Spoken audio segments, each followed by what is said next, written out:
Então, Elisa, vamos começar assim. O que é compaixão? Eu vou começar dizendo o que não é, tá? Não é ter peninha das pessoas. Ter compaixão não é ter pena das pessoas, mas é reconhecer que o outro é uma pessoa que tem sofrimentos assim como eu também tenho, que é uma pessoa que tem alegrias assim como eu também tenho. Então, ter compaixão é compreender, né, o outro como alguém como eu sou também, um ser humano. E uma vez entendendo que esse ser humano, assim como eu, ele também sofre, ele tem suas alegrias, né? Eu sou capaz, então, de perceber, né, em especial quando esse indivíduo estiver em sofrimento, eu sou, então, capaz de querer ajudá-lo, porque eu reconheço que eu também sofro e também não quero que o outro esteja sofrendo. É até uma conexão com a humanidade, né? Tipo, assim Isso, como eu, ele também isso, sofre. E é interessante, porque muita gente confunde compaixão com pena, né? Ai, que dó, isso. ai, que pena. É. E a pena não leva a lugar nenhum, né? Eu fiquei com pena, né? Eu vi a pessoa ali na rua, a criança na rua, eu fiquei com pena, mas o que eu fiz por ela, né? Agora, quando eu sinto compaixão, eu tenho desejo de ajudá-la. Então, eu reconheço o sofrimento do outro, porque eu também sofro, e eu quero ajudar esta pessoa ou estas pessoas, né? Então, esse desejo de ajudar é a compaixão. E o próximo passo seguinte à compaixão é o altruísmo. Eu vou querer ajudar essa pessoa sem pensar em receber uma recompensa por isso. A recompensa, a gente pode pensar que seria o ato em si. Sim, na verdade, sim, eu nem penso se eu vou ficar feliz ou não. Eu vejo o sofrimento, eu quero ajudar, eu vou e ajudo, né? É mais ou menos isso. Pode até ser que posteriormente eu me sinta feliz com isso, né? Pode até ser que no final do mês eu tenha um salário como profissional de saúde nesse momento, né? Mas na hora que um enfermeiro, um técnico de enfermagem, né, vê o paciente, por exemplo, com Covid em sofrimento e vai tentar ajudá-lo para aliviar aquele sofrimento, ele não está pensando no salário dele, ele está pensando em ajudar aquela pessoa, Sim. né? E ao final do mês, né, ele tem um salário para sobreviver disso, mas basicamente ele não está fazendo isso pelo ato pela remuneração. Ele vai lá porque ele vê a pessoa em sofrimento e quer aliviar aquela pessoa do sofrimento. Tem diferença entre empatia e compaixão? A empatia é o passo necessário para eu sentir a compaixão, né? A empatia é a minha identificação com o outro. Eu sinto e entendo o que o outro está sentindo. A empatia ela tem pelo menos dois componentes. Um componente cognitivo, que eu percebo e compreendo que o outro está em sofrimento, e tem um componente mais afetivo, em que eu sinto, né, esse sofrimento. Pode ser também alegria, né? Se for só empatia, a gente pode também empatizar pela alegria do outro. Eu posso perceber, né, cognitivamente, que aquela pessoa está alegre. Eu posso me sentir, né, alegre pela alegria dessa pessoa. Então, a empatia é basicamente essa percepção e essa sensação, esse sentimento, né, relacionado ao que o outro está sentindo e percebendo. Se essa pessoa estiver em sofrimento, eu posso querer ajudar essa pessoa. Aí eu estou na fase da compaixão, né? Então, a empatia ela é necessária para que eu sinta compaixão. Eu posso empatizar e ficar naquele sofrimento ou naquela alegria e não fazer nada, né? Agora, no momento em que eu percebo o sofrimento do outro e quero ajudar esta outra pessoa, então eu senti compaixão. E quando eu vou para a ação propriamente dita, é uma ação altruísta, que eu vou tentar ajudar aquela pessoa sem pensar em nenhuma recompensa.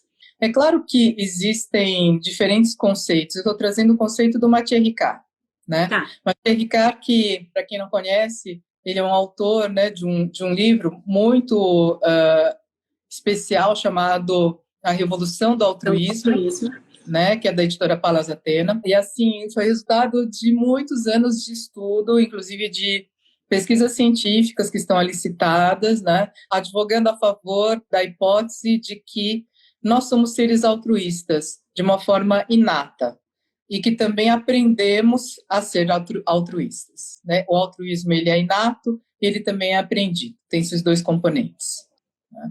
E como é que a gente chega à ideia de que o altruísmo ele é inato?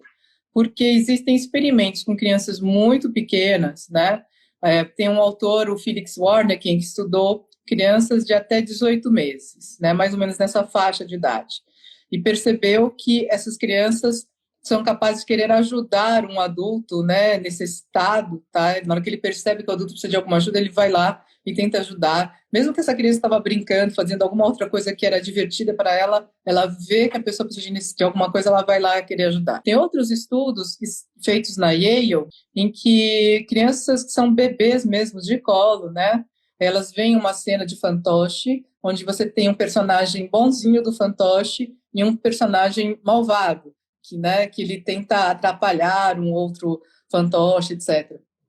Na hora que os dois fantoches são mostrados para a criança, ela quase sempre tem preferência pelo fantoche bonzinho. Tem benefícios da gente ter compaixão nas nossas vidas? Se tem, as pessoas mais compassivas, elas tendem a ser mais saudáveis mentalmente.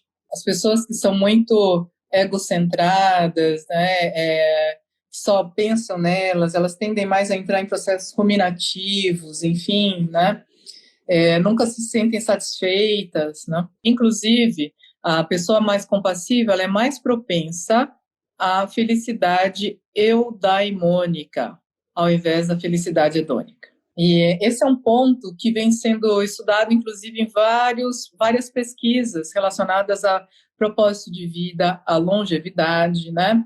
Então, sem entrar em grandes elucubrações a respeito do que são essas felicidades, mas, basicamente, a felicidade hedônica é aquela que é baseada no que eu consigo do mundo, o que eu posso comprar, etc, etc, né?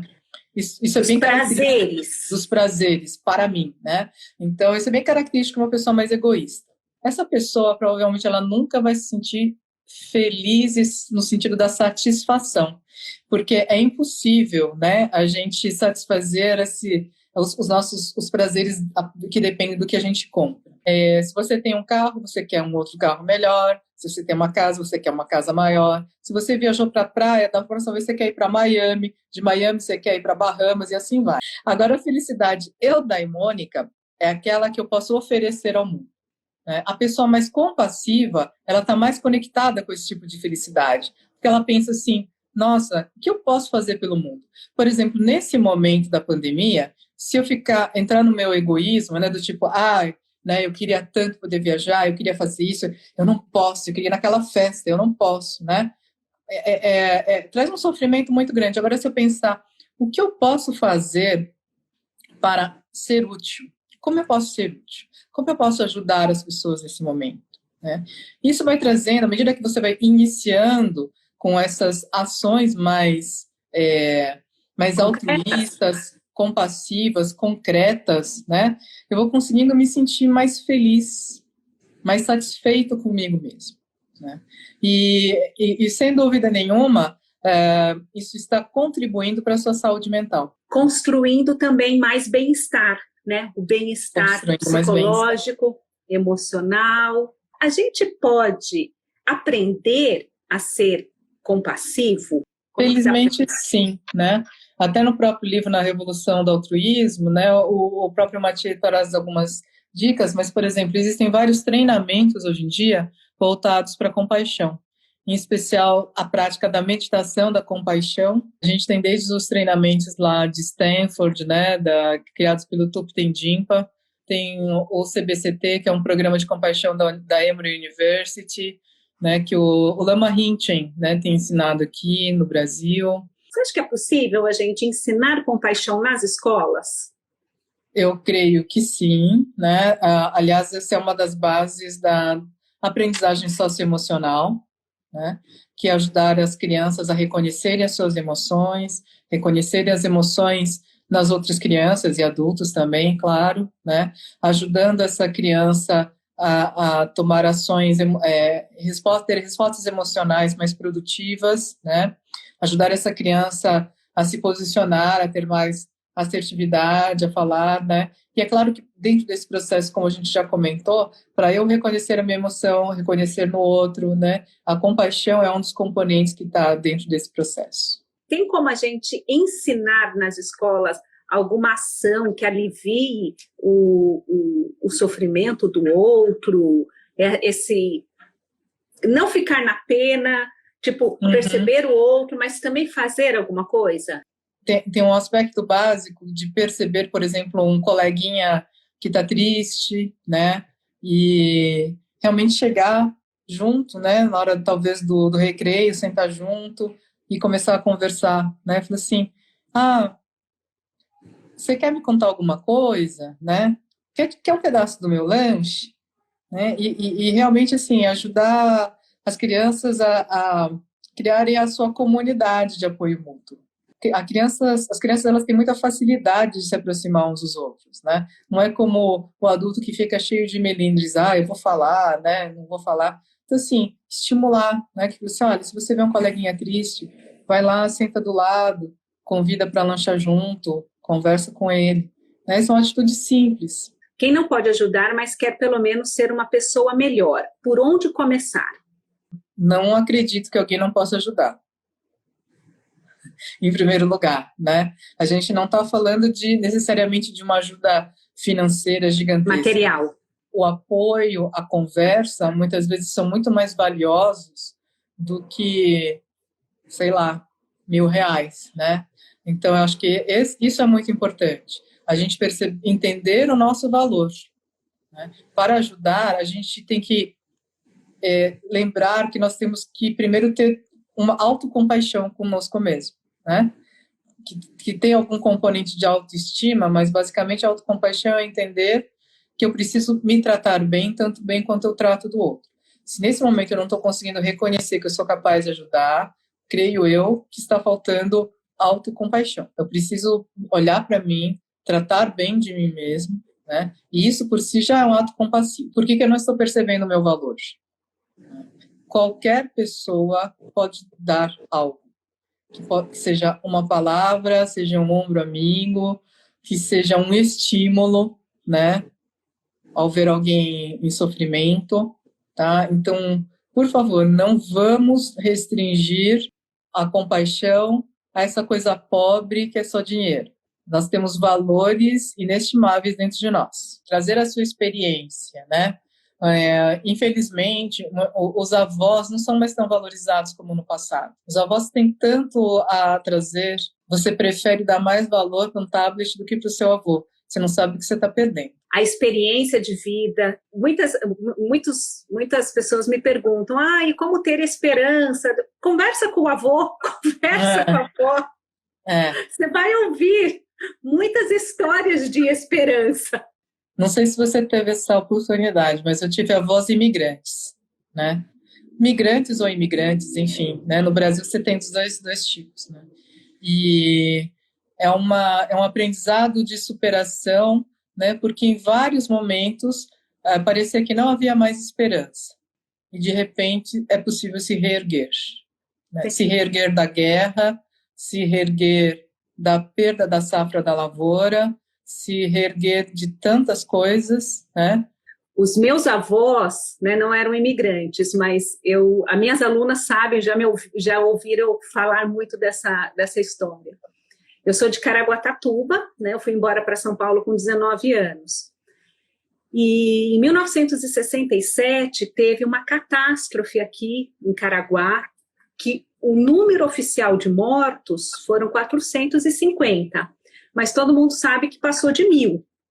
Então, eu e minhas irmãs, a gente cresceu ouvindo a história da catástrofe, que minha mãe passou, a minha avó passou, então a gente cresceu ouvindo a história de como a cidade se reconstruiu.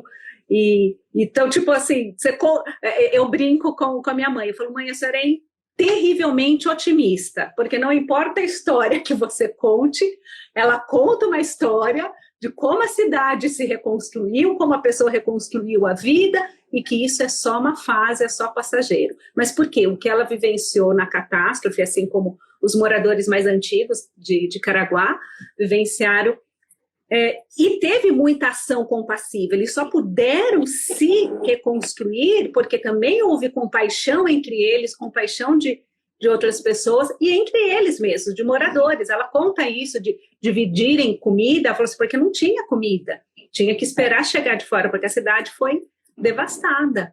muitas vezes existe uma inquietude só porque assim, não tinha o bife que eu queria no meu almoço. Você já faz um escarcéu por causa disso, né? Realmente, se você vai ficar fazendo escarcéu por causa disso, vai ser bem difícil você passar por qualquer catástrofe dessa vida, né? Então, por isso que é muito importante você entender o que é a mente resiliente que faz você passar por essas situações realmente extremas, né? E a sabedoria dos avós, né, é bem bacana nesse sentido. E até, você acha que não seria até uma forma de darmos também o sentido que os nossos avós tanto necessitam? Saber valorizar as pessoas, né, é um ato de compaixão, né? Dar valor para as pessoas. E para a gente dar valor para as pessoas, a gente tem que parar e ouvi-las, né? E não simplesmente passar direto por elas. Então, assim, lembra da próxima vez, você vai dar mais valor para o seu tablet, para o seu smartphone ou para o seu avô ou sua avó, não é? Só uma coisa para pensar. Verdade. Ai, Elisa, nossa, adorei. Eu ficaria aqui, eu sei que você tem aula na pós-graduação. Muito, muito, muito obrigada por essa mega aula de compaixão. A gente está precisando de vivenciar, para que a gente possa vivenciar emoções positivas nesse momento que a gente está sendo bombardeado com tanta negatividade, com tantas, né, com tantas coisas. A gente precisa falar de compaixão, precisa agir com compaixão e vivenciar emoções positivas também. Muito obrigada. Um beijo, Elisa. Beijos. Até. Tchau, tchau. Tchau, tchau. Vocês viram que aula incrível sobre compaixão? Incrível, né? Para que a gente possa cultivar, deixar a compaixão entrar no nosso coração, que é isso que a gente está precisando no mundo, gente. Né? A gente está precisando mais saúde mental e emocional, mais compaixão, mais colaboração, né? Estamos todos interligados. Sigam lá a Elisa no Transforming Lives BR, tá bom? Que a gente precisa falar de coisas construtivas, sempre. Então, um beijo grande. Tchau, tchau.